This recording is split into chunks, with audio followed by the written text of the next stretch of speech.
Konnichiwa. I should have learned the Japanese for devil salute. I didn't think ahead like that. But welcome to the show. This is the weekly spinner rack, and it's going to be a little different this week. We are going to talk about a bunch of comic news, but instead of having graphics, I'm doing this all from my iPhone, so I just have notes. And I'm doing this from a hotel room, so I'm on their Wi-Fi. There might be some lag. I hope not. I thought that this would be the most reliable connection I could have. It is early Sunday morning here. Wait, Monday morning, right? Yeah, excuse me. Early Monday morning here. Let me do some shout outs, but I have to do it by tapping my phone. So bear with me, folks. The chat is really tiny on what I've got here. It's still fun to do this though. Yeah, so I'm here in Shibuya, specifically, staying at the place called the Shibuya Excel Hotel. Really nice. Maybe I shouldn't dox myself like that. Oh, well, too late now. No, this isn't a test. This is the real show. Hello, Chemdog and Beowulf, and hello in Japanese in brackets. Yes, konnichiwa. Actually, my time, it's still in the morning, so I would be saying good morning, Ohio. Enough of a lesson. So I've got a bunch of comic book news. I don't have any comics to review because I'm in Japan. I couldn't go to my comic shop and pick up my normal stuff. But instead, I thought what would be fun is I'd show you some of the Japanese stuff that I've picked up, including a bag of gachapon and art supplies. So I think that should be fun. Yes, it's pronounced very much like the U.S. state, Ohio. It's spelled a little differently, but that's how it sounds, Ohio. So let's get into it. Normally, this is where I pull up some beautiful Well, like I'd have a Photoshop thumbnail, and then I'd have my PowerPoint display. But instead, I've just got some notes. Hello, Mike. Nice to see you here. First thing that I saw of news was that Daniel Wu, the actor, is teaming up with artist Sean Chen, who actually was in the chat room last week, to do a new comic book together. So it's going to be a Kickstarter, to be clear, and it's called Evermind. If you don't know, Daniel Wu was recently on American Born Chinese. That he was who's that famous monkey king? I forget his name off the top of my head, but and he was also in Into the Badlands. Really cool martial artist, to be honest, but an actor, artist of all sorts. So Daniel Wu is like co-writing this story, Sean Chen doing the art. There are plans to adapt it into TV and movies, stuff like that. No surprise there. Sun Wukong, thank you so much, everybody. Yep. You guys are so good at names. You help me fill in the blanks. Yeah, Into the Badlands had some really cool martial arts. It showed you like the cool stuff that you could do on TV. And it made like something like Iron Fist just a tiny bit disappointing, although there were some good scenes. There were a few, I would argue. The plot of Evermind is that a guy named Lucas Zhang, who would I guess be played by Daniel Wu if it gets adapted, he's an inventor, and he creates this like Neuralink technology, and he decides that he has to sort of sell out and sell this because he desperately needs the money to save his child's life, medical stuff. But then the technology goes completely awry, or it gets out of control. It's dangerous, and he has to stop the destructive results. I thought that sounded interesting. So that goes live on Kickstarter on Tuesday. So looked interesting to me. Thought I'd talk about that a little. Let's say a lot of people saying that they liked Into the Badlands. Great. Had a great setting, one of the better post-apocalyptic backdrops I've seen, really helped sell the martial arts presence. Yeah, it helped justify it. help justify it. Flight got delayed. Great that you're streaming right now. That's what I do, is I check on my viewers' flights, and if they're running late, I start a live stream so that they're not bored. I'm having a great time, Matt. Thank you so much for saying something like that. Let's see. Kind of like Kon Satishi Paprika. I mean, the Neuralink stuff. I don't know yet. I don't know for sure. That's an interesting question. Looks like it already exceeded its Kickstarter goal. Oh, really? That's great. All right. Well, then you can jump on it and feel confident that it will be fulfilled. Second piece of news, we're going to go to something a little sad, but I thought it was worth mentioning. Comic artist, illustrator Joe Matt passed away.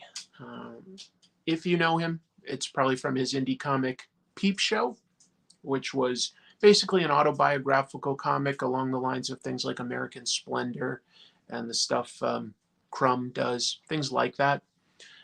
It was published by Drawn and Quarterly starting around 1991. He was only 60, which I don't really consider old. You know, it's older, but it's not old. And he literally had a heart attack and died at his drawing desk. A lot of his friends are saying that's kind of ironic because he was a big procrastinator and wasn't like a guy that would work himself to death. So it's kind of funny to them. And they think that Joe Matt would have found it funny. I know that's really morbid, dark humor. Anyway, yeah, he passed away at his drawing board. You may also have seen his stuff, but not necessarily known that he also did a lot of work as a colorist, including working on Grendel for Matt Wagner. So that's kind of cool too. You know, like a guy that, yeah. Not Joe Mad, not Joe Madureira. I said Joe Matt, M-A-T-T.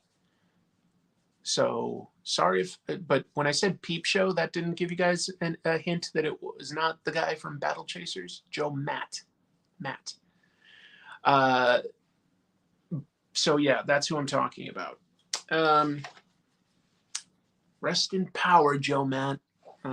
If you've seen his Peep Show comics, there was sometimes some controversy that it was a little misogynist, but it was always, you know, about his life and being satirical, and you know, sort of making him the butt of the joke. So I don't know if I really agree with all those criticisms, but pretty funny stuff. Let's see. This is a wishful thought, but hope you get in touch with Trash Taste Podcast and guest on that show. I'd love to be with those guys. I have no connections with them, so I don't think that that's likely. I did bump into a YouTuber the other day that I watch, TDR Explorer. He does reviews of stuff like, you know, Universal Studios Japan and Disney Japan and the food and stuff that they have there. I bumped into him, and he was a nice guy. I also got to see a viewer from this show, Daniel Carhoonen. He's visiting Japan right now, too, so we hung out at Nakano Broadway. It was fun. Thank you for the super chat, Rivy. That's so kind of you. An international adaptation of Spinnerack. Exactly. Thank you very much for the support. Moving on for news. Here's a hot take. Get ready. Are you ready for a hot take? One of the showrunners from the Netflix Daredevil says that the revival or Daredevil Born Again is it's a Disney scam. Literally called it a Disney scam. So what are we talking about? This comes from Stephen DeKnight, who I actually kind of think is a pretty cool writer and director. He's done stuff on Smallville. He created the show Spartacus, which I think was very good, actually. And he was the showrunner for season 1 of the Netflix Daredevil show. One of the crew on the original Daredevil show was it the original Daredevil show? Well, yeah, I think so. And he posted about how he was frustrated that Disney was calling this a new show. And Stephen DeKnight says it's an old Disney scam. What they do is after a show passes 3 seasons, any crew that's been on that show gets fully vested in terms of getting full vacation hours. So Disney will generally retitle a show to reset the contract terms.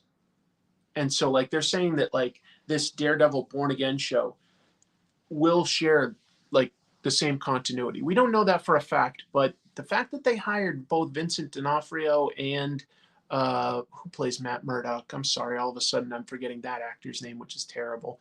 But anyway, like the fact that they hired the same actors could imply that it really is a continuation. They also got John Bernthal to come back as Punisher. So, you know, anyway, it may not really be a complete reboot. Charlie Cox, thank you, Semrix. Thank you. So yeah, basically it's Stephen DeKnight is just calling them out saying, hey, you're just calling it this so that you can like make sure that the crew doesn't get full vacation hours. Yeah. And a lot of people saying like, Disney not on the up and up? No way. That is scammy. Yeah, I saw that, Owen's reviews. Kristen Redder might come back as Jessica Jones. I hope she does. At that point, it feels like the only one getting left out is, was it Finn Jones as Iron Fist? And I don't think he's a bad actor. I think, he could make a fine Danny Rand. I think the only real problem with Iron Fist was just that they didn't give it enough time to have good fight choreography. Like they could have made that, because some of the fight choreography sometimes was quite good. And I think that season 2 was honestly a step up over season 1 for what it's worth. I don't think you need to ditch that guy. I don't think he was bad, but we'll see. Let's talk about one of the big pieces of news that came out this week. This is one of the big ones. Webtoon. If you don't read it, you still know at this point Webtoon, because they're humongous. And I'm talking specifically about the South Korean company, Webtoon, owned by a company called Naver. They do tons of obviously popular online digital comics content. One of their popular series in South Korea is a book called, it's not really a book, but it's called Get Schooled. And it has been suspended in South Korea pending an investigation and just outright terminated here in the United States over some controversy with racism. Yeah, so it is set in like a high school. Main character is a student. And in the latest episode, the student gets into an argument with the teacher about ethnicity and stuff. And the teacher like used to teach in America, and they use the N-word. Now it is like some of the letters are turned into stars, so it's like, you're not seeing that word, but it's very clear from the context and everything, like what word is being used. And he says that like back in America, if I had, an African-American student like talk like you do, I just said to him, shut up. And then they use the N-word. Pretty offensive stuff, honestly. It's really not justified. And I don't know if in South Korea, they just don't think that's as big a deal, or if it's like a serious problem. I don't know. It like legit, I had to look it up and pull it, and I was like, this is worse than I thought. I thought maybe the controversy was like a misinterpretation over an argument or something, but they literally use that word. It's not like, what teacher would really talk like that? Thank you, Joe Dent, for the super chat. Happy holiday to you and Chrissy. Thank you. We're having a great time. Thank you so much for the super chat and the kind words, Joe. You've been here since the beginning. I appreciate it. So yeah, and just to be clear, a popular webtoon is seen by like millions. I don't have the exact stats for Get Schooled, but from everything I read, it's one of the more popular strips. Just bonkers that the writer and artist would sort of torpedo himself like that. the only thing I can, and I just don't understand, you know, I don't know a whole lot about South Korean culture. I don't know if they wouldn't find this as offensive for some reason, or maybe they just aren't aware, as I more how I should phrase it. Maybe they aren't aware of how offensive that is here. But you know, that blew up online. Lots of readers were like, "Oh my God, I love this book."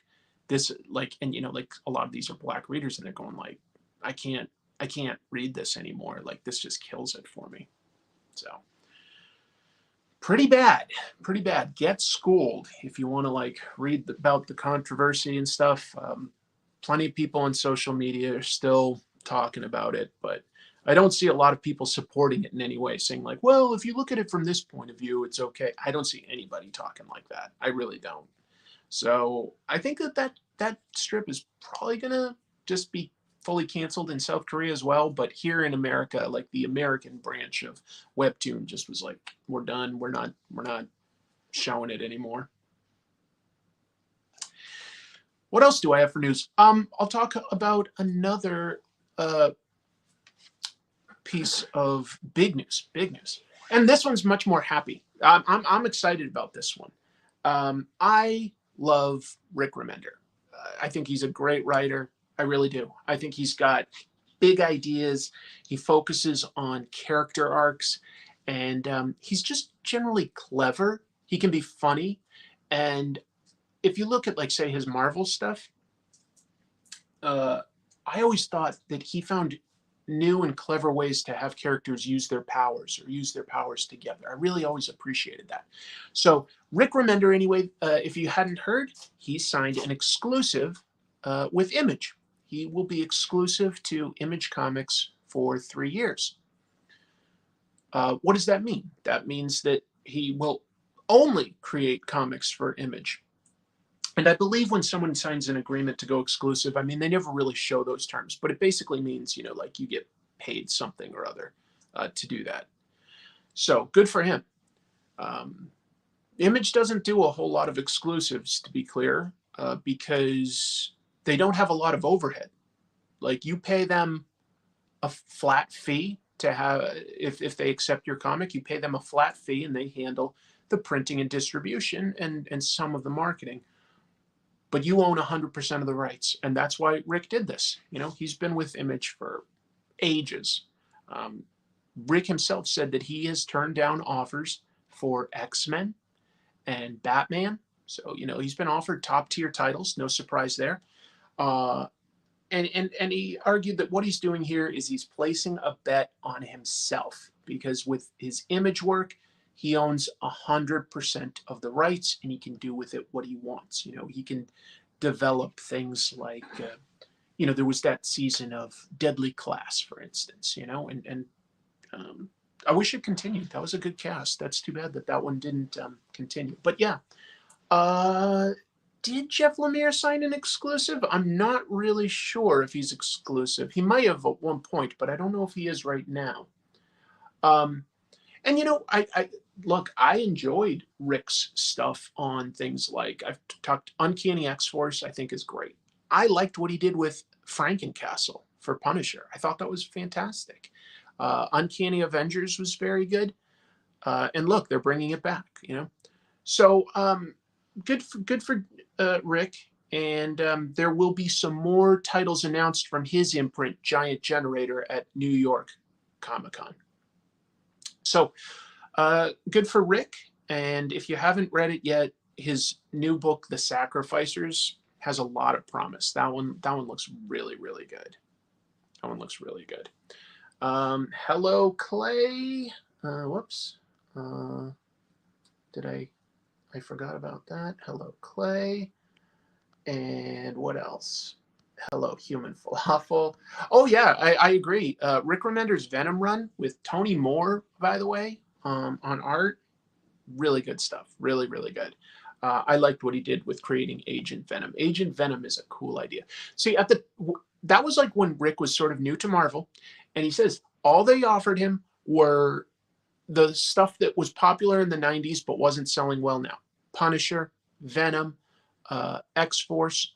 But he took all of those and gave them a new idea. Like Venom became Agent Venom. X-Force became Uncanny X-Force. So this proactive hit squad of X-Men. Um, uh, Punisher, he turned into a monster, and just he always gave it something new. I like that. What else do we have for news? I'll give you 3 things that Marvel has announced are coming, but we're not going to get full details until New York Comic Con. That's just the way it's probably going to be this week and next until we hit New York Comic Con. One thing they said was coming is Avengers Twilight. They promoted that with a broken Avengers logo. That's going to be Chip Zdarsky writing, Daniel Acuna on art, so top tier team. And I guess this is another sort of, Avengers Disassembled type of story. I don't know. Thank you, Steve. Let's say buy yourself some delicious Japanese snacks. Well, I'll tell you, $2 is enough to get quite a few Japanese snacks. The dollar is strong against the yen, and food here is high quality but inexpensive. Wouldn't you agree with that, Chrissy? My wife is in the hotel. She's doing her own thing, but yeah, she nodded. So I got support on that one. Go and you know what else is, we're legit getting some of our meals at konbini, Japanese convenience stores, because they have some legit good food. Gyozas and noodle dishes and stuff, and it's good quality and not much money. So sometimes that's where we can save a little bit of money. It's really, really fun. So let me. I am in Japan right now. I don't know if I can do anything to. If I just show this, can I? Will it adjust? Oh,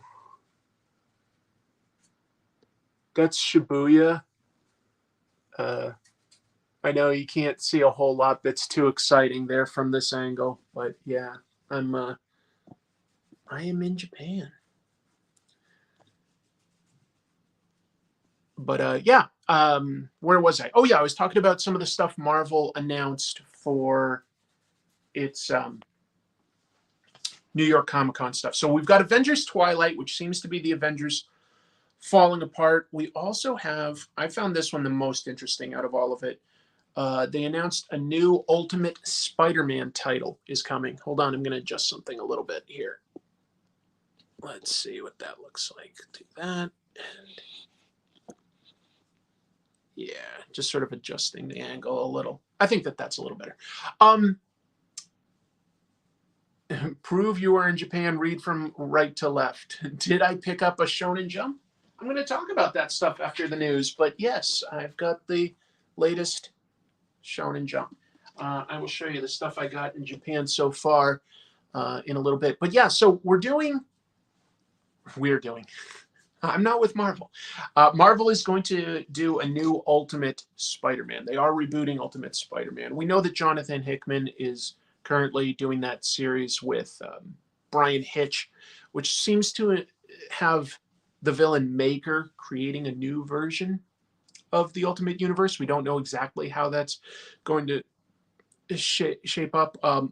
Everybody's talking about Kagurabachi, which I guess is a bit of a hit right out the gate.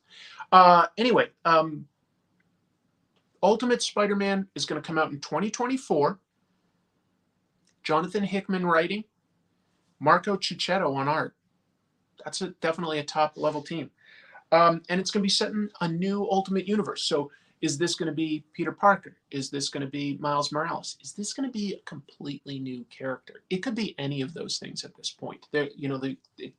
Once it reboots, they're not going to have any connection to anything before, I don't think.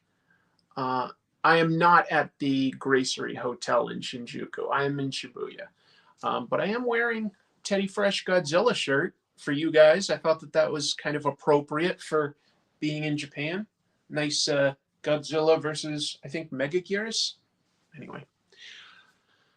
That's a good question from Owen's Reviews. For the new Ultimate line of comics, what title would you like to see and what creative team would you like to see on it? First of all, I do think that an Ultimate Spider-Man makes a lot of sense. It's a good idea to have like a fresh take on Spider-Man. I think that that's a good entry point for new readers. Forget all the other Spider-Man stuff. Always good to sort of have a good jumping on point for a character that's been around this long. After that, personally, I would say what would probably end up being the best would be to allow creators to go nuts. As in, don't force them to do an Avengers or X-Men, although that probably will come. Let them take whoever they want, you know? Like if somebody has like an amazing idea for Moon Knight, there I said it right, or Jack of Hearts or something like that, you know? Daughters of the Dragon. Let them go nuts. That's what I want to see. Oh, I like that. Like, I want to see the All Reds doing Ultimate whatever they want. I would like that too. I would like that too. Mike and Laura Allred are amazing. The third book Marvel announced is coming, with more details again coming to all of this at New York Comic Con, is they have formally announced that it will be the end of the Krakoan age for X-Men. They've announced 2 books, Fall of the House of X and Rise of the Powers of 10. I think it's time. I think that the Krakoan age was a very interesting experiment, had some good ideas within it, probably lasted longer than is necessary. I don't think it ever made sense to have that as the de facto ongoing ideas, but it was an interesting experiment to have all of the mutants, enemies and allies alike, united in a new nation. And what would that look like? You know, like just, you know, a relatively tiny population segment, but if they had those powers, it would certainly make them immediately a new world power. And the only thing that it couldn't quite explore fully was if it was just X-Men titles and there was no other Marvel universe. You know, I think that they could have gotten away with like changing the political landscape for you know, the US and India and Russia and stuff. And they couldn't really change that stuff too much, or now you affect the Spider-Man and the Fantastic Four and so on. And you know that's too much. But I liked House of X Powers of 10. Those 12 issues by Hickman, really interesting stuff. Really, really interesting. And then I was kind of over it shortly after that. But anyway, it is ending. It's time for something new. We will see what that is. Ultimate Spider-Man originally took place in Universe 1610. There's a new number for the current sort of rebuilt Ultimate Universe, but that one also might just get completely rebooted and become a new number too. Okay. DC is making a board game based on one of their more popular recent events, Deceased. That was basically the DC version of Marvel Zombies, just to be clear. But it's got a board game coming out. There's a pre-Kickstarter page up, and it's by, I don't know how you pronounce the name of the company that's making the board game. It's CMON, and I don't know if you pronounce it CMON or if you pronounce it come on. Owen's Review says that like right now, the universe, the Ultimate Universe is 6160 as compared to 1610. But I feel like that might get revised. We'll see.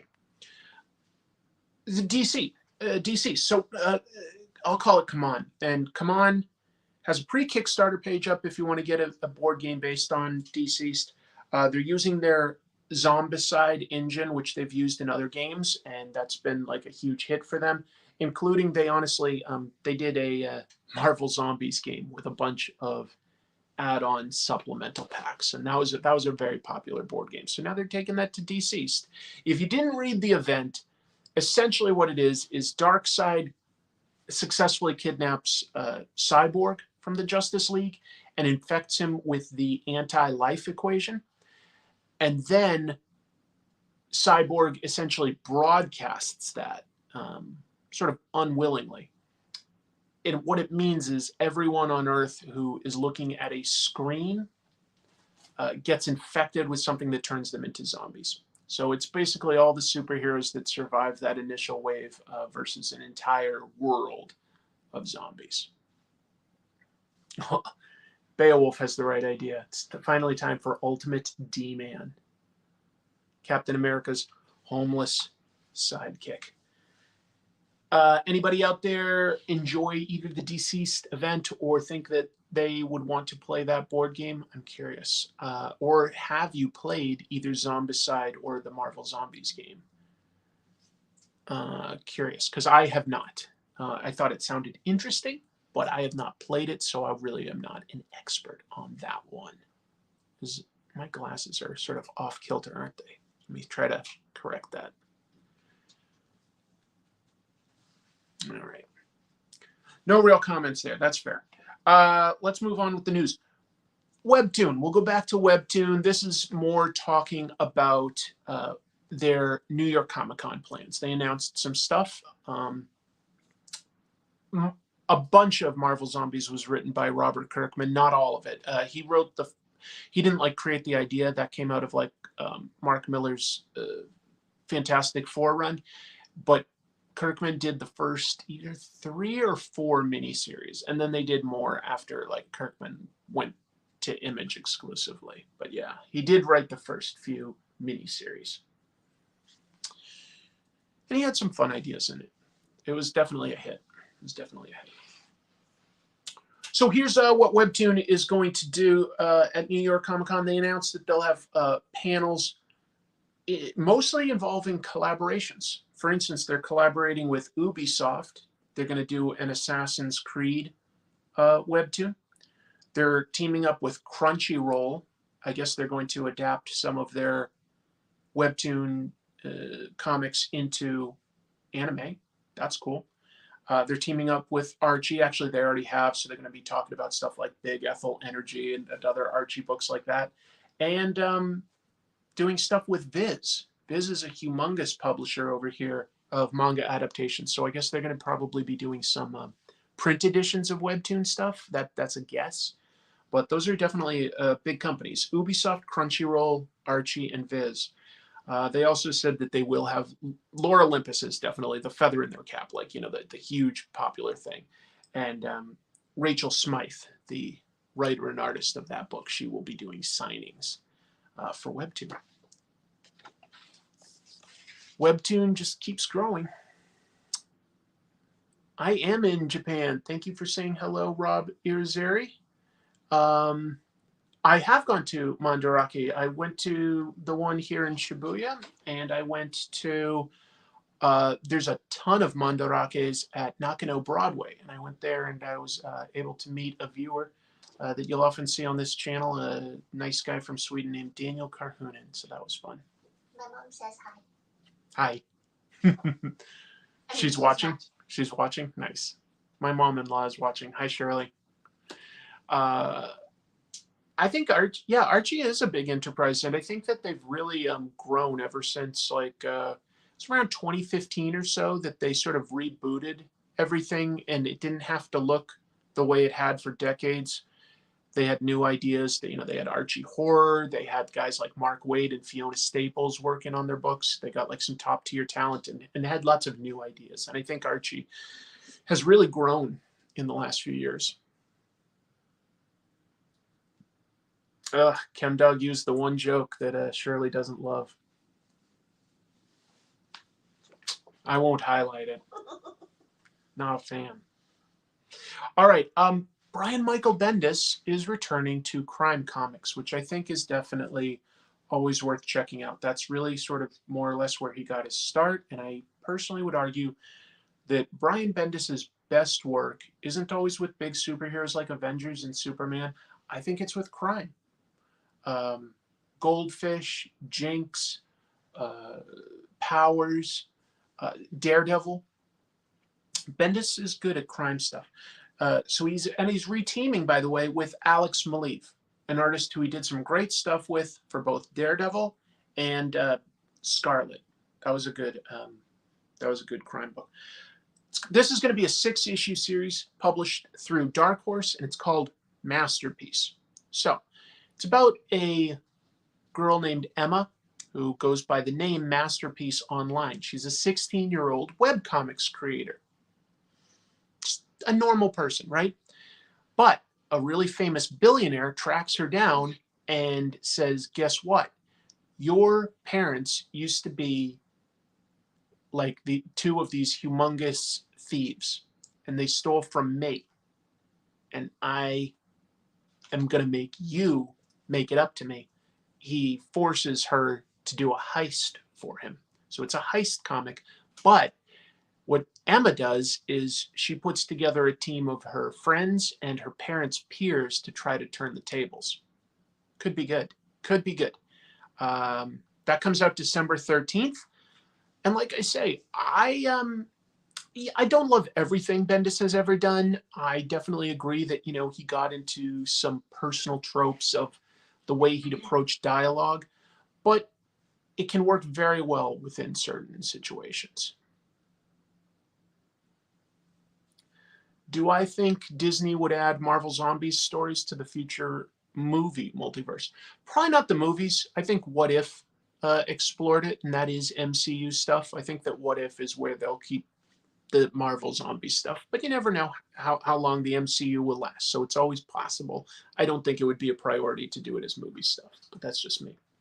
Yeah, I thought so too. That's why I included it in the news, Gozu, is I think that sounds like a decent premise, and I'm excited to see Brian Bendis and Alex Maleev do crime stuff. You liked both Scarlet and Powers. Yeah, I think that both of those are really good. So I agree. 1:35 a.m. here, so I'm off to bed. That's fair. It's tough to do this time-wise at a time that would work for you. I know I normally do this tomorrow night, and there are more viewers available then. Probably a bunch of people either just doing nothing today or watching football. But tomorrow at this time, I'm going to be on a Shinkansen to Osaka. So couldn't really do it during my normal time. So I was going to do it this morning. What else have we got for news? Oh yeah, Alias. Alias was definitely very good too. I agree. Gonna have to pick that up. Nice. Alias and the Pulse. Yep. I think that's where his he excels, to be honest. Not necessarily like it's not that he's bad at event stuff or big superhero stuff. I just think he's good at crime stuff. I really do. There's going to be another Something Is Killing the Children spinoff. It's the 5th year of that and shows no signs of slowing down. This is going to be called Book of Butcher. And it's going to be about Maxine Slaughter. She's one of the people at this monster hunting house, if you don't know the comic. She was introduced all the way back in issue 13 of Something Is Killing the Children. She went from being, she's a black mask, which means like fights alone, as compared to there are also white masks. Those are people that hunt monsters as a group. And this story is going to be her story of how she went from being a white mask to being a black mask, being a real Billy Badass. That's going to come out December 27th. It's going to have the usual people. We're talking James Tynion, Werther Dell'Edera, colorist Miguel Muerto. They're all sort of overseeing it, with other talent actually working on the book: Tate Bromball, Antonio Fuso, Chris Sheehan, Letitia Cadanici. Very cool. What about my own future projects? First, I'm very busy, and I need to also set aside some more money for it so that I could pay an artist. But I have 2 things I'd like to do. I've got a werewolf story that I've written that I think would be very fun, and I've got I'd love to sort of do a one-shot just talking about my year dressing up as a real-life superhero with Phoenix Jones and the fights and stuff that we all got into, and with each other, as well as criminals and the first aid I administered and the people that I found that were lost in the city, etc., helping the homeless. I think that would make for a good comic. We'll see, but I need more money. Pretty low on funds these days, to be honest, and time. Can't buy time. That's the tricky one. Wait, what was that about Osaka? I recommend eating at Komeda and getting Butaman at 55 Horai in Osaka. Okay, thank you, Victor. I will be going to Osaka tomorrow, so we shall see. I appreciate the recommendation. Let's see. I don't have time for all this Something is Killing the Children spin-offs, but boy, they're employing a lot of cool people. They are. I generally like them, and I'm impressed with how popular this is. Boom Studios is doing very well these days, and Something is Killing the Children is definitely part of that. You know, Power Rangers seems to be doing well for them. Berserker with Keanu Reeves. Boom Studios seems to be doing very well. Hey, speaking of Boom Studios, I've got another piece of it. Another piece of it. Yeah, sure, that's English. Another piece of news about Boom Studios. David and Maria Lapham are making a comic there. Anytime David Lapham does a comic, I'm interested. If you haven't read his previous books, David Lapham is an amazing creator. Amazing. This book is called Underheist. Underheist. And it's about a character named David who has a gambling addiction that's cost him dearly. He needs to pay off a huge, serious debt where he's in big trouble.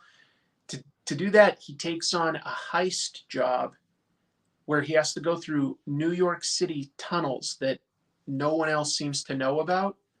It's a supernatural heist. I think he basically has to go to the underworld and steal something. That sounds awesome. Yes, exactly. I'm losing the English language while abroad. I'm slowly, I'm turning Japanese. I think I'm turning Japanese. I really think so. I actually haven't read any Boom titles. What are some of the best? Something is Killing the Children. The first one I'd point you to is Something is Killing the Children. Start with the trade paperbacks. Read that. I think it actually reads really well as trade paperback. Berserker was pretty interesting. I especially like the one-shot that came out about a month ago from Steve Scroce. What else is good from Boom? I know Power Rangers is popular. I haven't read it lately. Some of the early stuff is written by Kyle Higgins. They have art by Dan Mora. So Boom Studios is doing plenty of stuff. Thanks for jumping in, Black Phoenix. Appreciate it. Anyway, yeah, Underheist. I had no idea this was something David Lapham was working on. I can't wait to read it. I really like David Lapham's work. Stray Bullets, incredible crime comic with tons of characters, and it's told non-linearly, as in each person gets like parts of their story and it jumps around in time and they cross each other's paths. Just amazing. Oh, Irredeemable by Mark Waid is at Boom, right? Yep. Giant Days, Once in Future. Once in Future is Kieran Gillen and Dan Mora. Really good team. Boom Studios has a lot of good books if you haven't checked it out. Speaking of Mark Waid, we just mentioned Irredeemable by Mark Waid. I'm just going to keep working on my segues. We're just going to be Segue King. Right. I guess the Buffy books are doing well at Boom, so that's nice. Nice. Do you have the Uber Als compendium, like of every issue? I hope you do. Anyway, Mark Waid. Mark Waid has said he's got a cool plan for his World's Finest book with Batman and Superman. They are about to have Batman and Superman travel to the world of Kingdom Come, which of course Mark Waid did with Alex Ross. Great book. I think it's a classic, basically. This will be basically a prequel to Kingdom Come. If you're reading the World's Finest book, you'll know that there's a character who basically has Superman's origin story, but he was shuttled from another universe, not another planet. Um, he he has superpowers. He's called Boy Thunder. Both Batman and Superman have been trying to train him to be a good person and control his sort of inherent anger. And we know that he is destined to become Magog, the anti-hero from Kingdom Come. So it does make sense that this is all finally tying together. Like I say, yeah, that's going to happen in World's Finest pretty soon. Batman and Superman will get to meet their future selves from the world of Kingdom Come. So that could be interesting. No idea. Maybe. Really love Kingdom Come and Mark Waid. I feel like Kingdom Come content, if done wrong, can kind of dilute the original series. That's fair, although some would say that the sequel to Kingdom Come already diluted the series a little. But I think that you kind of go back and you know, it's interesting. This is actually a piece of news that I have later. People saying like a new version of a character, you know, has ruined the original or something like that, or a new idea, you know, like with somebody getting married or somebody having a kid, you know, that these things have ruined the original series. Well, this week Dan Slott posted on Twitter that characters who've been around for over 50 years are basically indestructible in his opinion, and that if you don't like that take on the character, just wait a little while and things will reset, you know. And I think he's seen that with his Superior Spider-Man. A lot of people were like really upset about that. They thought that Peter Parker was really killed off. That really wasn't the case. I liked Superior Spider-Man quite a bit. I really did. I made an episode about how much I liked it. Speaking of Marvel, sort of a segue, not really. The stream quality from your hotel is better than from home? That's fantastic. I'm glad. I have no idea why, but I'm glad that it's not glitching. All right, Marvel has the rights to all the 20th Century Fox stuff because, you know, Disney bought 20th Century Fox. That means that they're doing Planet of the Apes comics. Well, there's going to be a 4-part miniseries coming out in January called Beware the Planet of the Apes. It's a prequel to the 1968 movie. It's going to be written by Mark Guggenheim, wrote a lot of stuff for, say, the Flash TV show, and has done tons of comics as well. Done lots of sci-fi TV shows, done lots of comics. Artist Alvaro Lopez. And the plot is the characters of Cornelius and Zira, are basically ape scientists. They're going to be looking for their lost nephew, Lucius, with the help of Nova. If you've seen the original movie, Nova was a lady that Charlton Heston's character met. The people in the future, the humans, had lost the ability to speak. They were closer to like primates. So anyway, could be cool. Here's what was most interesting to me. Guggenheim has said that he plans to use some of the ideas from Marvel's original Planet of the Apes series, because Marvel had a Planet of the Apes series back when those original movies came out. So Guggenheim has said that he's going to take some of the ideas from like Doug Mensch, George Tuska, Alfredo Alcala from that run and sort of reboot it into like this new thing. Could be cool. Could be cool. I do the same thing, Beowulf. Like whenever I hear Planet of the Apes, the first thing that pops in my mind is actually that musical from Simpsons. Yes. Dr. Zaius, Dr. Zaius, boop, boop, ba-doo, Dr. Zaius, Dr. Zaius. Very catchy. Here's let's do some quick news bits, quick little ones. Fables has been further delayed. Last episode, we talked about all the controversy between Bill Willingham, DC Comics, public domain. We're not really going to rehash that. All I'm saying is that, you know, that stuff informs to a degree why it keeps getting delayed. DC has now solicited issue number 160 for October 17th. It was originally solicited for April 4th. Bit of a delay. Here's another tidbit. Batman number 404 is getting a facsimile edition. Both Marvel and DC do reprints of classic issues these days, including, you know, like the original ads and stuff. The original coloring is replicated. Like it's just a pure reprint in every way except the price. Batman 404. If you don't instantly know which one I'm talking about, that was the first issue of Year One by Frank Miller, David Mazzucchelli, and I believe colors Lynn Varley, if I'm remembering right. I'm pretty sure I'm right. So that's getting a facsimile edition. If you haven't read it, I strongly recommend it. Batman, a lot of people point to like Dark Knight Returns as, you know, like the best sort of Frank Miller 80s Batman stuff. For my money, Year One. Year One is really, really good. Yeah, okay, sorry, I hadn't quite continued, but yes, Rob Irizarry and Adam Frey both jumping in. It was a 4-issue series. It's issue 404 through 407 is doing. Oh, Richard Lewis was the colorist. I don't know why Lynn Varley popped into my head just then. Okay, don't know why I thought that then. Thank you for the correction, Philip. That's important. I do want to get that right.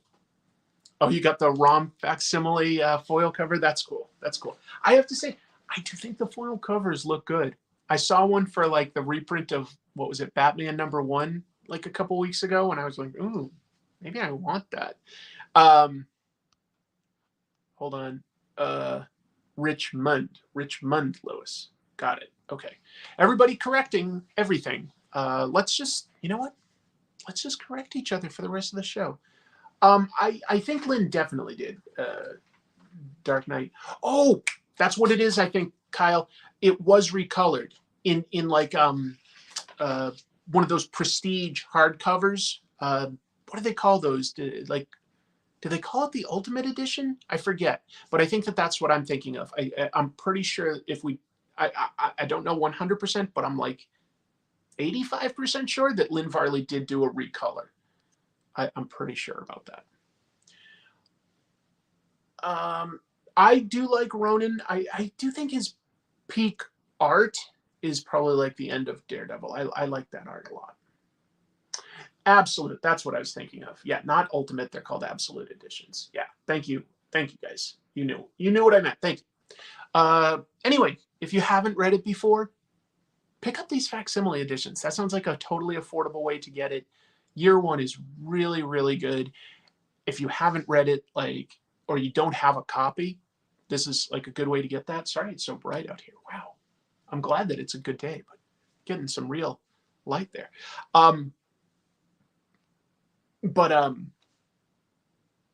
The stories in it keep getting reused in like reboots of Batman for the comics, for the movies. Year One, definitely, like, you know, there's stuff in there that was used in Batman Begins and The Batman. Really, really influential. Really influential. It is kind of warm. It is kind of warm here. Let's see. This one I was a little confused by. I saw news of a comic store getting robbed, so you know I tend to report on that.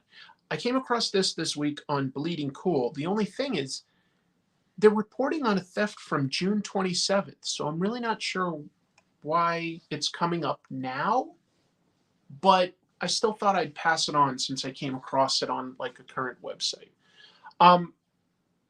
Back on June 27th, there was a theft in Brooklyn. We're talking about Comic Book Station. It's also a really frustrating theft because it happened in the afternoon with like a simple mistake. A FedEx package was set to be delivered. The people that sent it forgot to check the box for the signature. So the FedEx employee left it at the front door. It was outside. It was outside. And at about 3:40 p.m., so just like regular afternoon, there's security camera footage of like a cyclist walking, like coming up, sees the package, grabs it, takes off. And here's what was in the package. Here's some of what was in the package. CGC graded copies of House of Secrets 92, Swamp Thing, Amazing Spider-Man issue 1, X-Men issue 1, Avengers #1, Daredevil #1, Amazing Fantasy 15. Ouch. So, if you're in the New York area and you hear anything about that, the store owner is asking for any information to be, forwarded to her. Again, that's Comic Book Station in Brooklyn. I don't know if there was insurance on it or not. It doesn't. Let's see. I hope that was insured. Can't the mail company be sued for loss? No, not if you didn't check for a signature. They did what they were supposed to. They dropped it off at the front door. How do you not send that special delivery? It was a mistake. There's like literally a box to check off for a signature with FedEx, and the person that sent it forgot to check it off. Pretty big oversight. Yeah, that thief hit the jackpot. Crazy blunder. That's why I'm reporting on it. It's just devastating news to see such a tiny mistake cost people so much. But of course, the thief is really the one to blame. It's like, yes, somebody made a mistake by not checking the box for the signature, but the thief is the one that did the thing. Anyway, I'd have sent that in an armored car with all that was in there. And that's not everything. There were a few other comics in there too that just like weren't first issues, but like Amazing Spider-Man 300 or something was in there, I think. So yeah. It can't hurt to pass it on.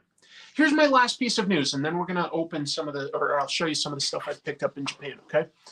Last piece of news was the social media account on Twitter for Pulp716 shut themselves down after a huge fight and lots of backlash over something that happened. So basically this week, Pulp716, by the way, is an indie comic book store, or a comic book store focusing on indie comics based in the Buffalo area near Niagara Falls.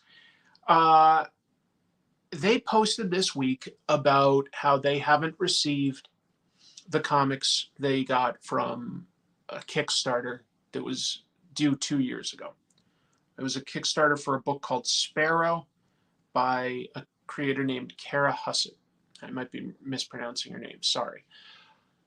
And they they intimated it within it that they might generate a criminal complaint, and we're saying like any other stores out there like frustrated that they didn't get this, which is somewhat fair, but maybe they sort of overemphasized how big a deal it was. They spent like $100 and they didn't get their physical books yet, which is wrong. But that's also a risk with Kickstarter, isn't it? Or crowdfunding in general.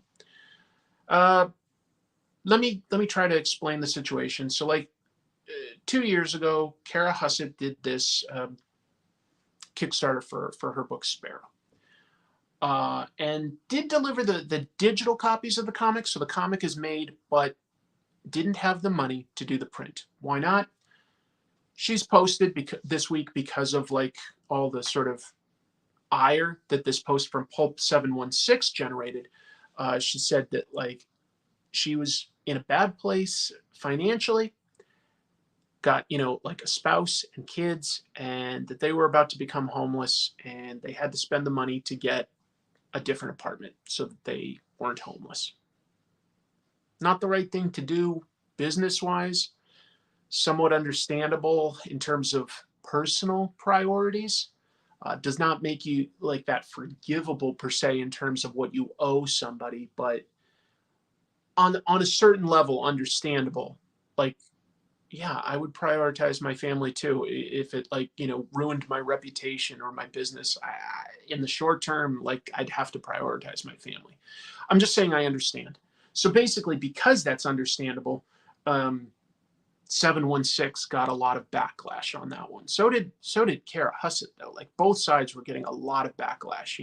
Jimmy Palmiotti was saying, I hate Kickstarters like this because they make people like me who always fulfill my Kickstarter like look bad by association. Like people don't trust Kickstarters when this stuff happens, and that's fair. Husset has said that she does still intend to fulfill the physical copies, is working towards it, and has said, look, I was like 22 at the time. I was young. I didn't really know any better. I can honestly understand both sides between the comic shop and the creator. They also both come out looking pretty bad in this. So, but what it ultimately amounted to was there was so much backlash. Neither of them are on Twitter anymore. Pulp716 seems to have just canceled their account, and then Kara Husset is only on Blue Sky. Not great. Not a great story. Rocket Reindeer says, I'd like to go to the Ghibli Museum if I were in Nippon. Chrissy and I did that the first time we came here. It's fantastic. Great museum. Really, really wonderful. Just charming on every level. Really great experience. But trying to prioritize when we can new experiences. So, yeah. Oh, yeah. I think we talked about that, didn't we, on the show? But yeah, Emil Ferris is being sued by Fantagraphics. A couple years ago, Emil Ferris published a book called My Favorite Thing is Monsters. Won tons of awards. I chose it as one of my top 10 books of the year whenever it came out.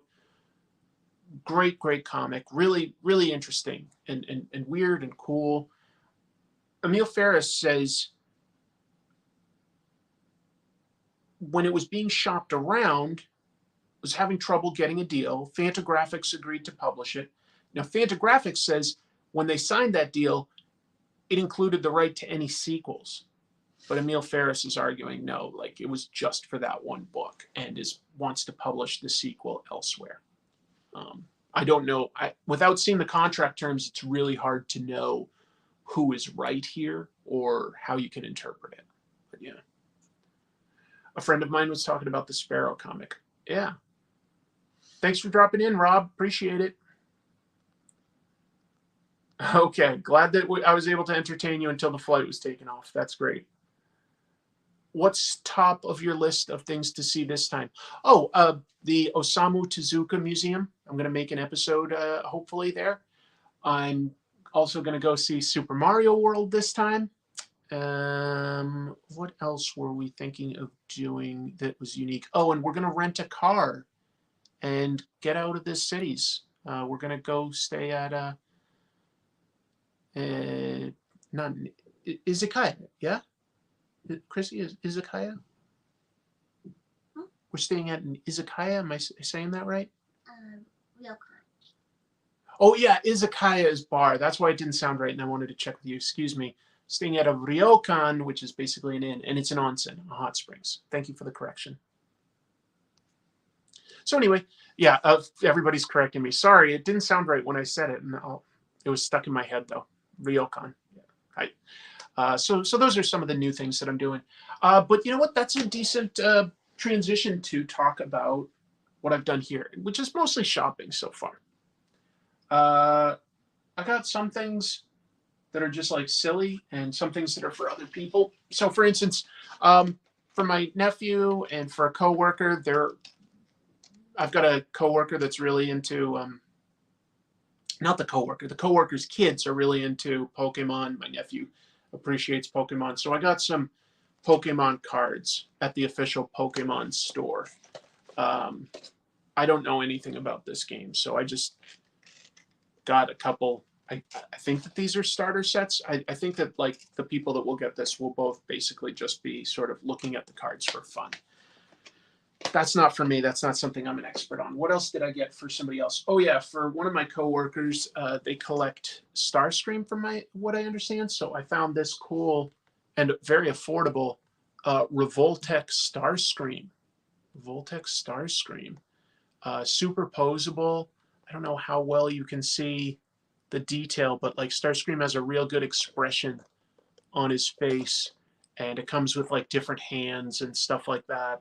Oh, and look at that. It comes with a tiny pistol that's Megatron transformed so that like Starscream can actually hold them. So that's for a friend of mine back home. What else did I get for people back home? Oh, I went to Sakaido, a great art store that has a floor with a bunch of manga supplies. And Daniel Warren Johnson said, could you find me a screen tone? This is getting a lot of light behind it. Let me see if I can show it to you better this way. Can you get me a screen tone that looks like camo? I don't know if you can see that too well. This is the closest I could find. But I think that that's a camo pattern. So I'm going to give him that at New York Comic Con in a couple weeks. Tons of screen tones there, which is very cool. Have I done an episode on any of the Transformers manga? Actually, yes, I did it. I did one on the Transformers Kiss Players manga, which is a nightmare. I have the other Transformers manga that they made here. I just haven't made an episode on it. You could say that, but I love screen tones. Yeah, I couldn't find sort of old-fashioned camo, but as far as like, you know, like if you were talking about a digital camo, I think that works. I hope he likes it. I'm sure he will. I found this for a really good price. This is a Soundwave, classic style. What the difference is? This one actually plays MP3s. It comes with headphones there. So it's a transformable Soundwave that plays actual music. In the US, I feel like I've seen these for like maybe $120. I found it for $60 here, and I thought that was a good price. Good enough for me. Soundwave is one of my favorite Transformers for the actual toy and everything. So that worked for me. So that was something I got for myself. I'm not a huge Transformers collector anymore. Loved them when I was a kid. Pretty excited to get that. I've talked to you on this show and Comic Tropes about, I don't know. I don't think that this guy's got a crown. Sorry. Let's see. This stars. Yeah, no, sorry, Chikoricho. Let's see. Do not drop it when the shoulder gun is plugged in. It's the headphone jack too. It snapped and I couldn't get it out again. I will be careful with it. I will be careful with it. Thanks. And I've only been here a few days, so I'll probably pick up some more stuff for like the next episode of this show. I love Spy Family. I've talked about, like, I find it very, very funny. And the character I find the funniest is Anya, the little kid, who's also psychic. But so she uses that to get into all sorts of trouble. I wouldn't have thought this is the kind of character that would like amuse me so much, but she really does. So I like getting action figures here and there of Anya. And so like I got one here. It was a good price. Chrissy got a bath bomb, and inside the bath bomb there was a little toy. In this case, it was one of the characters from Spy Family, the mom, whose name all of a sudden I'm forgetting. Hold on. The Thorn Princess, Yor. This is Yor. So that was kind of fun. Tiny little rubber thing. This one will get me in trouble. I found this at Don Quixote. This is, what? It's a keychain. That's all. It's just a keychain, folks. There's nothing offensive about that. By the way, if you go to Don Quixote, which is sort of like an everything type of store, you know, they sell food and electronics and kitchen supplies and toys. It's so weird. There's one floor that has both kids' toys and then slightly to the side, adult toys. And they just have like a little cloth barrier that you just part the curtains. So like Barbie is like here, and then like just over here, dildos. That's just the way the store is. It's a little weird. I got a blind bag of a Winnie the Pooh thing. It was Eeyore. I got some manga. Picked up the latest issue of Weekly Shonen Jump. I can't read it very well, but I can at least look at the art, and I can translate some of it, and I can use it to try to learn my Japanese a little better, which is a fun way to learn. And I gotta just say, I posted this online, which got a lot of people like arguing why this wouldn't work in America, and I know it wouldn't work right now. And that, like, we have a very different way to have things distributed and everything. But this is over 400 pages for 290 yen. Okay, that's less than, or right around $2, basically $2 US for 400 pages of comics. Paper and distribution is cheaper here in Japan because they sell millions of copies of this. Okay, it's not something we could do right away. But my argument was Marvel and DC, if they ever wanted to grow, could, maybe this isn't the first way they deliver it, but they could collect Spider-Man and X-Men and Daredevil and all of that. They could still release the monthly issues, but then print it in black and white, like, you know, weekly, 8 to 12, 8 pages or something like that a week, and get this in like Walmarts and Targets and Barnes and Nobles and stuff. It would take some time, but I feel like they could do it, and they could make an affordable version of this. If you had an affordable comic, I think that you'd get a lot of new readers. I really do. I don't think that they've put any sincere effort into trying to make that happen. Yeah. $2. $2. So it's like, why wouldn't I get it? Even if I can't like read it well, like this is so like fun to look at the art and stuff. You know, I can find the My Hero Academia pages. I read that one. I can find like the One Piece story. They've got new things in here. There's a tennis manga. There's like a tennis manga that's pretty popular right now. There's this new character, something like Karabuchi or something like that. I don't know. I'm just saying, I think that this is a good idea to get new readers in. It doesn't have to be like the first way that you're creating the comics, but like if you were already creating this content for the monthly comics, why not repurpose that, break up a 22-page issue into like 5 or 6 pages a week, and print it in black and white. And it might cost more than $2 right now, but it would probably, I bet that they could create like 400 pages in black and white for something like 5 to 10 even. I don't know. And like slowly bring the price down. I don't know. I got the first issue of Crying Freeman because I've been looking for, and I found, but didn't get it yet, Ryoichi Ikegami's Spider-Man series. But I found this, and I was like, cool, I'll try out, I'll look at the first issue of Crying Freeman, because this was 100 yen.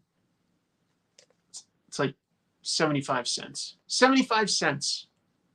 So, same thing with price. I got this for Chrissy. It's a Crayon Shinchan comic. We like to look at this stuff and practice our Japanese. So I think that that's a pretty cute, fun comic. I mean, for like 75 cents, like how can you say no? These are used, by the way, these two. There's a cool chain of stores here called Book Off, which has used manga. And there'll be different prices depending on popularity and availability and condition. But so affordable. Like this is in this condition is fine. This condition has like no problems at all. Like a little bit of yellowing at the very top of this cover flap, and a little bit of wrinkling there because it's old. But for 75 cents, yeah. Yeah, they have book offs in America too. I've been to the one in New York. I was very disappointed with the selection there. Very disappointed. I feel like the amount of stuff and the quality in Japan is superior to what I see in America. I got myself a sketchbook. When I was at Sakaido, I doodled a quick thing of Akihabara when I was there. I didn't really finish it, just sort of doodling the buildings that I was seeing. And let's get into some more fun stuff. From Sakaido, I got some pens. Not much more to go through, folks. Got these and some gachapon. These are some brush pens with white ink. I got one for myself and one for Daniel Warren Johnson. He asked me to pick up pen, any pen. Oh, and I also got us each whatever this nice Pentel pen is. It looked just like a nice brush pen that I thought it would be fun to try around. Try around? That sort of makes sense as a sentence. Let's see. I've got a bunch of old 60s SF manga in Japanese. SF. I don't know what SF is. And I recently got a tankobon-sized weekly comic that had a manga adaptation of the Tokusatsu Spider-Man series. Oh, that's fun, the Tokusatsu one. No, I'm not refilling the gachapon machine for my show. I got really burned out on going to the post office, and honestly, it cost a fortune to mail those out. Like sometimes it was in a foreign country, and I'd be spending like $30 or more to mail like a $1 prize. You know, it really burned me out. But I got some for myself. Let's see here. I guess I got more than I thought. I'll open at least a few until you guys tell me to stop. Let me see what we got. Oh, I didn't realize there would be tape on some of these. That might slow me down. Thank you, Shirley. Let's see. I'm not 100% sure what we're going to do today, to be honest. We might hit some more shopping, but maybe we'll do something, see a temple or something, go for a walk there. We've done some walks around temples and some, what else? Just the parks and stuff. We saw some koi fish yesterday. All right, I guess this is for my nephew. That's a character from Atsune Miku. So I'll give that one to my nephew. That's not for me. What else have we got? You know what I'll do? It'll make it easier to travel if I ditch these capsules. So I'll just take them out of the capsules now. You guys tell me if I should stop or keep going, okay? And I'll just obey you. What time is it? Okay. I should open one up on every stream. On every stream. Yeah, that could take quite a while if I did that. Boy, I don't know how people seem to open these so fast when I'm at the actual gachapon stores. Oh, I'll explain. Where did I get these? I went to a town I hadn't been to in Japan yet called Ikebukuro. And they have the world's largest gachapon center run by Bandai. Over 3,000 gachapon machines, folks. And I'm going to put together sort of a travel vlog when I get home, edited together. I've taken little bits of video from the places I'm visiting, not really like in-depth like travel vlog, but like more just supposed to be fun. Oh, I know what this one is. This is a vintage Nissan car to put together. I didn't realize that it came as all these parts. So I've got the chassis and the frame and the wheels and then a bunch of like little details and stuff for it. So yeah, some sort of vintage Nissan car. An RS Turbo, it says. That could be fun. That could be a lot of fun to put together. I'll get rid of that capsule. What else have we got in here? Oh, okay, this one will be funny. So far I've explored on this trip specifically. Shinjuku, Shibuya, Ikebukuro, Nakano. I don't know which district Ueno Park is in, but I went there. You know, in the past I've gone to like Asakusa and Harajuku, and those are all nice. But I'm looking forward to. Here's one thing I'll tell you. No demons in Shinjuku or Shibuya. Oh, I'll tell you two things. First of all, you know, you guys know I've been here several times. I really enjoy coming here. I think it's just a wonderful country. I always have a good visit. It's very touristy this time. Like, I've come in the past and it's almost like a game to find another gaijin, which is kind of cool. I see people from America and Canada and Australia and England everywhere. Just everywhere. It makes it feel a tiny bit less special in a way. And it makes you feel like you're part of, you don't know if the other tourists are being polite or not. Like when I go to stores, I'm trying to use as much Japanese as I possibly can. And if I don't understand something, you know, I'm saying wakarimasen, I don't understand, and trying to figure it out. And that's just me trying to be polite. I want to be a polite tourist. You know, I appreciate what they're doing here for me in terms of like the quality of service and the quality of food. It's not like I've seen anybody being rude, just to be clear. I don't think that like the average Japanese person like wants to use English if they don't have to, because I think that like this is a culture where people don't want to stand out and be embarrassed. That said, when you're in the city, when you're in Tokyo, a lot of people do speak English. You can get by with just English if you need to. I'm just saying that like everywhere I can, I'm using as much Japanese as I've studied, which is mostly just phrases and words. It's not like I'm always saying a complete sentence. But you know, like I was asking for like something bigger, and so I'm just like oki, and they know what I mean. You know, I'm trying. But there's a lot of tourism, and I mean that's good for Japan. That's good for Japan. So I'm not saying it's bad. I'm not saying anybody's annoyed me. I'm saying it feels a little less special. All right, I've opened this one. This is a happy little toilet plunger. Yeah, why not? A happy little toilet plunger. So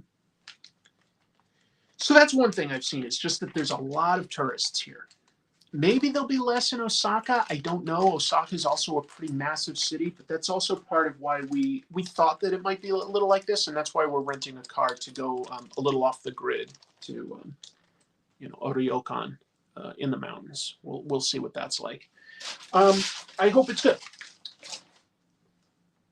What else? Oh, so I'm in Shibuya right now, and I'm staying like right near Shibuya Crossing, which is like, by the way, like I'm pretty sure the busiest people crossing in the world. It's beautiful. It's a 5-way crossing.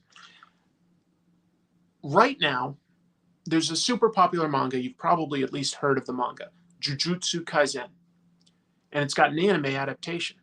The anime adaptation is at like the most popular arc in the manga, the Shibuya curse arc. Okay, where the heroes fight a curse here in Shibuya, like right in the center. Okay, so to promote the fact that the anime version is coming out right now, they have some sort of like an experience. It's like a walled off like area right outside my hotel doors on the main floor, and there is a line around the block all hours of the day, every day. Yesterday when I went out, they were handing out these fake newspapers that like were declaring the craziness as though it was like, you know, really happening. And people were just like fighting for copies of those free newspapers. I had FOMO, you know, I was like, oh, should I be grabbing one of these? And I didn't. I haven't read the manga yet. I probably will get to it at a certain point. It is so ridiculously popular right now. Anyway, You refuse to watch Jujutsu Kaisen because of no jujitsu. Got it. I want to see that stuff. I'll include some video footage of like the crowds and stuff like that in the travel vlog I make when I get home. So that's a little ways out, but yeah. Okay, so I just opened this one, folks. This is impressive. A 1989 Batmobile that you put together, and it has things like flames and the cockpit and stuff like that. A 1989 Batmobile in a gachapon. Just a couple bucks for like this really nice car. It's really cool. Like, and as you can see in here, I've got things like the flames and the cockpit details and stuff like that. So you get to assemble it. That's pretty nice. I like that. Put that back in this little bag. But yeah, these are some good stuff. Like gachapon is so much fun to me. You don't know exactly what you're going to get, so it's a little bit of a game. It's pretty inexpensive, I would say, and the quality is generally pretty high. So I find gachapon very endearing and entertaining. But anybody who's been watching comic tropes for any amount of time probably knows that. Yeah, I have seen a few cats. I walked past some cat cafes. Haven't gone in one yet, but have seen a few. There's some gorgeous cats and puppies. Oh, so cool. Has anyone recognized you? In previous trips, I've always actually been recognized. I haven't yet. I recognized the YouTuber, TDR Explorer. My channel's bigger. No, he's got a great channel. I sincerely like his stuff. And I met a viewer of this show, Daniel Carhunen, who knows my show. But I haven't been recognized on like the street. And I have in the past. And I'm like, whoa, like people in Japan watch my show. Not like that many, but like that even anybody does. That's pretty amazing. Isn't that a nice Batmobile? I'm glad that I got the actual 1989 Batmobile. What else should I open? I've got like dozens more. I don't think I should open all of them. Tell you what, I'll pull out like a few different colors, and you guys can sort of vote to tell me which one I should open. That's a fun way of doing it, right? Oh, I mean, I would love to meet Chris Broad. I brought his book with me to read on the plane. I'm a big fan of his channel. I do not have any way of getting a hold of him, but I really like Chris Broad. And his new book, Abroad in Japan, is very entertaining. That's his biography. He's a guy who's been living here in Japan for 10 years. Great YouTuber, great YouTuber. All right, so I've got yellow and red. We'll call that teal, black, and clear. So I don't have a way to put in a whatchamacallit. I don't have a way to put in a poll. Just reply once with the color that you want, and I'll see if one of them shows up more than another. Yellow, red, black. Well, we can call that blue or teal, and clear. Okay, teal. 2 for teal. Will I run into Charla or Pete? No, probably not. Okay, a lot of people are going with teal, probably because we can't see anything within it. I'm seeing 3 for red, so like another for teal.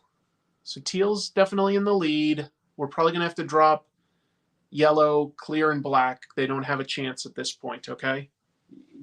They don't have a chance right now. 1 for yellow, a couple more for teal. Oh, teal is 1. We're gonna call it. We're gonna call it. I can always open one more if you guys really want me. But teal definitely 1. Okay. Open all of them. What? Open all of them? Chrissy says to open all of them. Teal definitely 1, no question. I don't remember what this is for, so let's open it. Oh, it's a pin. It's a pin for Hatsune Miku. So I'll give that to my nephew because my nephew's a big fan of Hatsune Miku. I'm sure he'll like that. I thought it was going to be a figure. Juggle them, and whichever one drops first. Okay, that's a good idea. Okay, so that's for the nephew. We've got these red. I dropped red first. You guys get red after all. This is tiny. Tiny. I love it personally. This is so for me. It's Winnie the Pooh based on the classic A.A. Milne books. Look at that. I know that's not for everybody, but I grew up as a baby with a Winnie the Pooh doll, so I love Winnie the Pooh. I find it really charming, and that is an adorable Winnie the Pooh. I'm happy about that one. I'm happy about that one.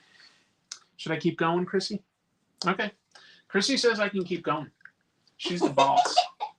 I'm in charge. She's in charge, so we'll open yellow. I like Winnie the Pooh. It's charming. I know I got like some in here that are for like more manga and sort of local stuff.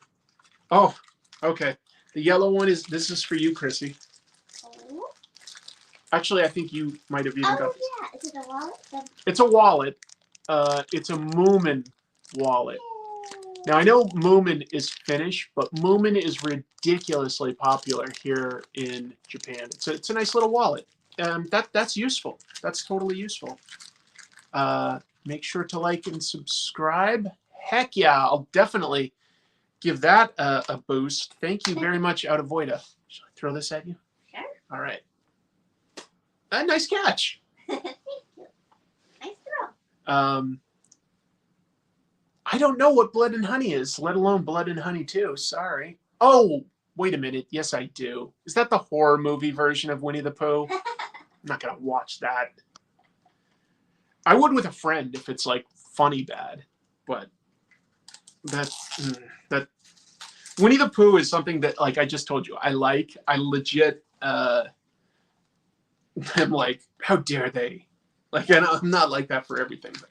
Nice quality. Yeah. Okay, this is cool. This is comics related.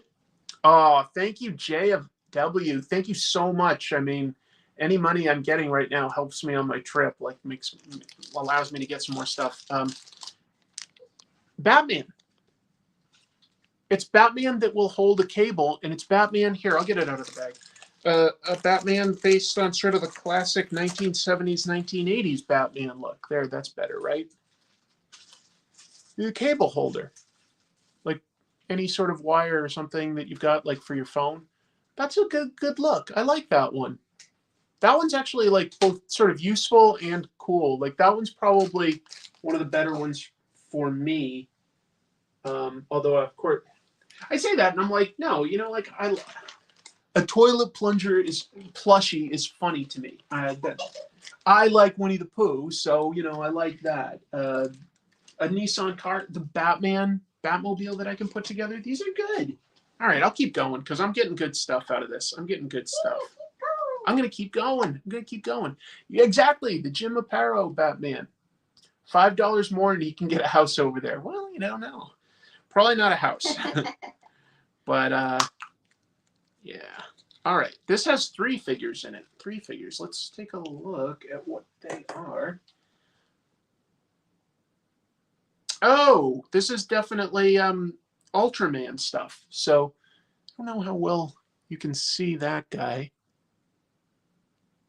That's some sort of an Ultraman. I don't remember the name of this character, but I know he's like an alien sort of like lovable sidekick in the Ultraman lore. And then finally some sort of monster.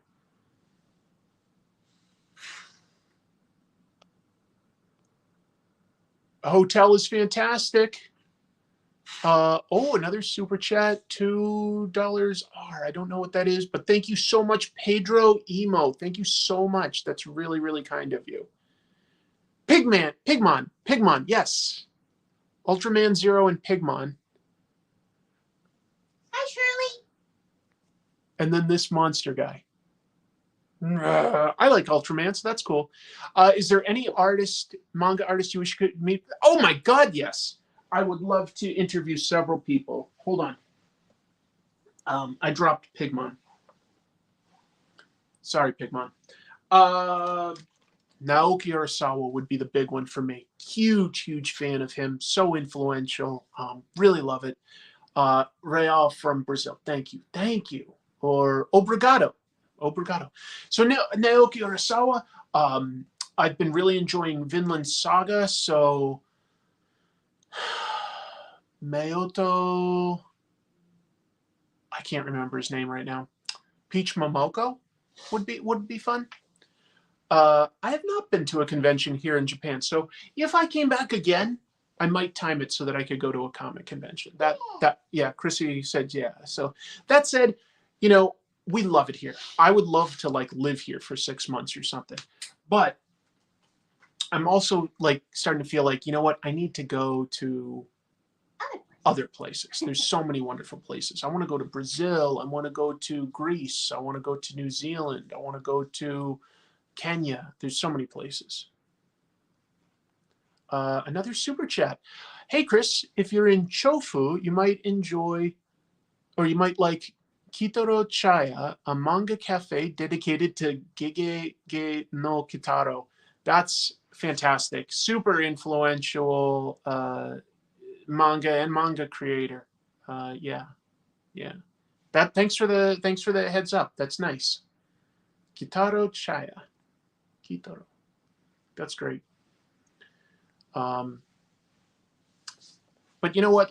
I would legit have fun interviewing any working manga artist, especially if they would allow me to see their studio or something. That would be amazing. I would love that. Oh, this is nice. Tid Goblin asks, what would Chrissy like to do most in Japan? Probably just spend time with me. Is there anything you'd like to do most here? I want to sit by the water and sketch things. She says she wants to sit by the water and sketch things. Maybe the Sumida River? Yeah. I would like that too. Or the ocean. Odaiba? Yeah. Maybe we'll do that. Maybe we'll go to either the Sumida River or Odaiba Island today and draw. That would be fun. I'd like to meet Miyazaki. Oh, sure. Who wouldn't?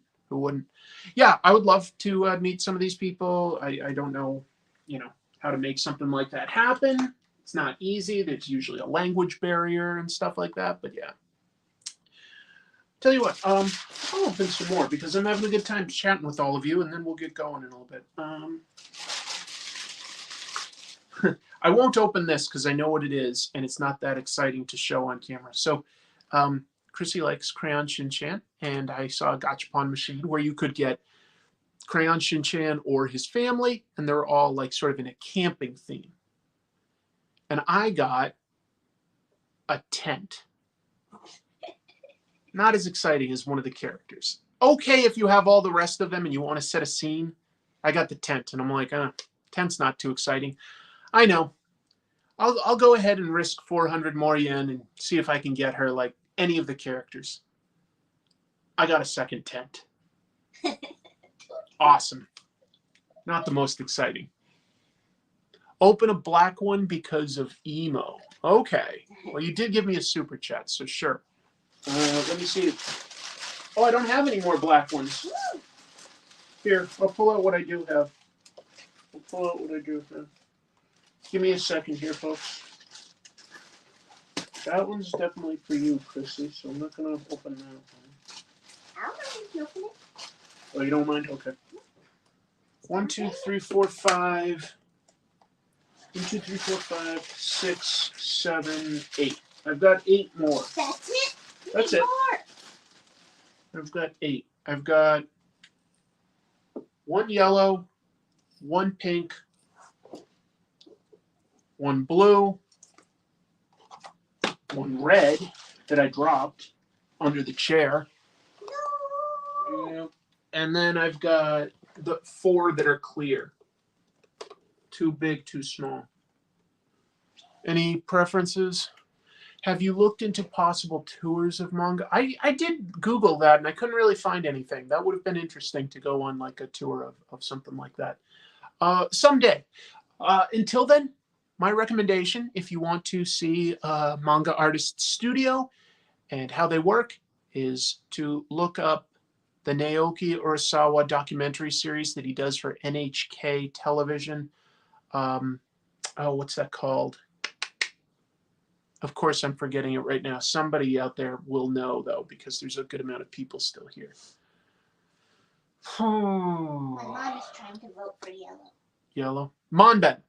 Thank you, Jiko Urijo. Monben. Monben is a great show. Look that up on YouTube. There's probably at least a few there. Your mom said yellow? Mm-hmm. Okay, I'll open up yellow. I can't tell what it is right without opening it, so that's good. Yeah, this one is small. This one is small. We've got a lot of capsules to throw out when I'm done with this. Who the heck? Yeah, recycle. They don't recycle a ton here in Japan. They do okay, but my I don't know who this guy is. I have no idea. Why did I get that? I think this might be a character from Kinniku Man, but in color. I think that's Kinniku Man, who we would know in America as Muscle. Just all those little collectible men.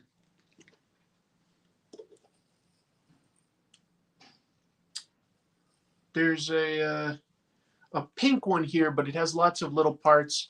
It's what is it? It's a cake batter mixer, and what do you call it? Like what do you call it? Like a mold. A mold. So it's for cooking little tiny cute cakes. I'll open whatever this clear one is. It's tiny. Tiny's good. And we need to figure out what we want to do today. We're going to the Smart Doll store. We are? Okay. Oh, okay. This is for Chrissy. This is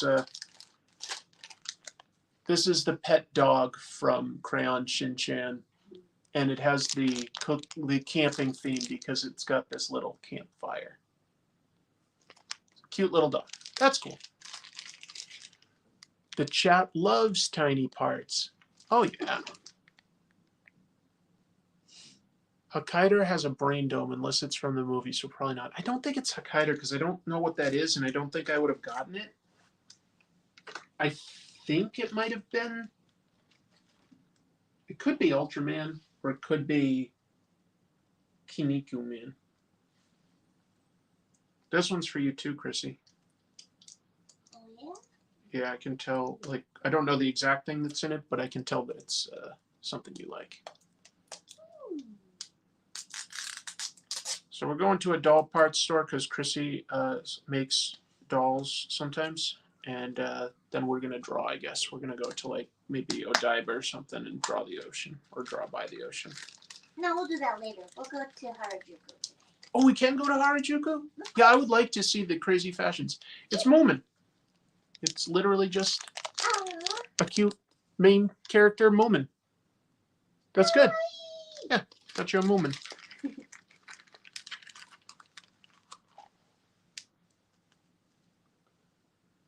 Well done, Finland. Oh, I think I know what this red one might be, and this is definitely one for me.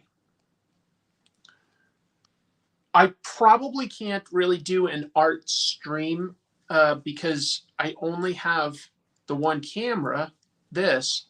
So I'd have to I don't know how I could really aim it at my sketchbook. I mean, I probably could figure out a way. I've got a stand, but I'd also be using somewhat spotty internet from a portable Wi-Fi egg, and you wouldn't get to really see me. So it's just a little, it probably wouldn't work very well is all. It probably wouldn't work very well. All right, here we go. This one is badass. Let me see if I can show you the main part of it. This is Jaws. you assemble this gigantic shark. It comes with the shark cage, and the mouth is like literally articulated so that you can open it and stuff like that. That looks so badass to me. Look at how big this shark is going to be. You've got the tail section over here. You've got the head. You've got the middle section with the fins. And you've got the body with the gills to snap it onto. Yeah, Bruce the shark. There was not a Quint figure, but I did say that they had a bunch of figures for Back to the Future, as well as like DeLorean versions and stuff. That's a current thing that they've got in the gachapon that are out here. What else? There's only 3 more, so I'll open them.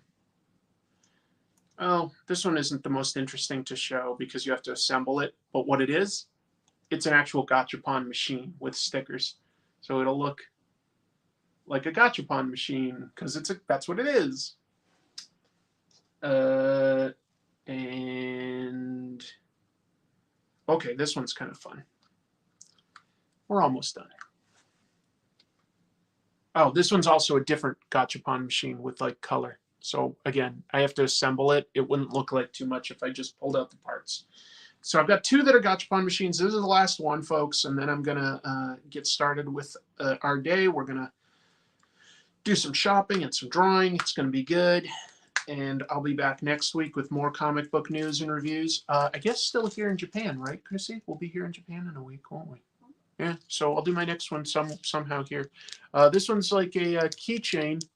It's a plate of curry with the box of curry. So it's a keychain. Everybody needs a curry keychain. I will say though, the rice and the curry here in Japan, very good. Very good. Better than back home. That is for sure. Pretty nice Batman clip. I'll definitely clip that onto something at home. I guess I'm more confident than ever that that this black figure, I'm positive I got a Kaniku Man figure, and since I'm not seeing anything else, that must be what this is from. Kaniku Man. Because I'm not seeing any sort of like main guy. Got a vintage Nissan car. Got some stuff for my wife and my nephew. Got I'm gonna have some really crazy keychains right now. I don't think I should put them on my work keys. The Batmobile is really nice. And I got Pigmon, folks. I mean, how much better could that be?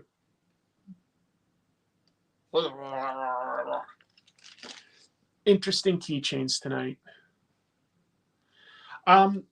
Thank you all for joining me for a very different type of show. This is what I could put together. And I had a great time getting to talk to you guys about the comic book news and just sort of show off what's going on here. I'm going to try to show you the outside, although it might not be the most interesting. Can you see that? I'm going to aim it down, and you can sort of see a little bit of what's going on in Shibuya. There's like people walking down there, maybe. It's a nice day. It's a nice day. Thank you all for joining me. It was really fun to talk about comics. Look at how I've got the color reactive glasses. So like now I'm wearing sunglasses. I'm really cool. This looks like Miami Vice. Miami Vice is the epitome of cool. Pigmon died. Probably not in Ohio anymore. Now at this hour I would be saying konnichiwa, but No, it's still Ohio. oh, it's still Ohio. It's before lunch. Okay. Thank you everybody. I had a good time. This is just me starting my day. Very different time difference. It's early. Yeah, it's not even. It's what is it? It's like 11. Yeah, 10:48. It's 10:48 here, so that gives me plenty of my day. I'm gonna get started with it. No nap. I think we're gonna go do an adventure. Thank you, everybody. Fabulous job. Thank you. Different, but still wanted to give you a show. Sorry I can't give it to you tomorrow, but I will be on a bullet train to Osaka. just wasn't doable. So I am putting together some travel vlogs. I'm going to record an episode over here. And let me ask one favor of you guys. I put up a new comic tropes episode. I'm very proud of it. It's about a guy I think is an amazing artist, Jeff Darrow. It's doing okay, not great. Some of that is I'm in such a different time zone. It's really hard for me to promote it properly on any social media or anything. If you would be so kind as to watch it and hit like and potentially share this one with somebody, just anybody that you think might like it, that would really be helpful. So yeah, I'd just love to get like a little bump on how that episode is performing. I'm having a tough time promoting it. But anyway, thank you very much. I'm getting a lot of people saying nice things. I appreciate it. Like anywhere you could share that, if you're able to, it would help right now. Yeah, thank you all. Thank you. I'm proud of it. I like that episode. Gonna watch it right now. Thank you so much. And I look forward to talking to you all next week. Until then, keep reading manga. See what I did there? So clever. So clever. Take care. Sayonara.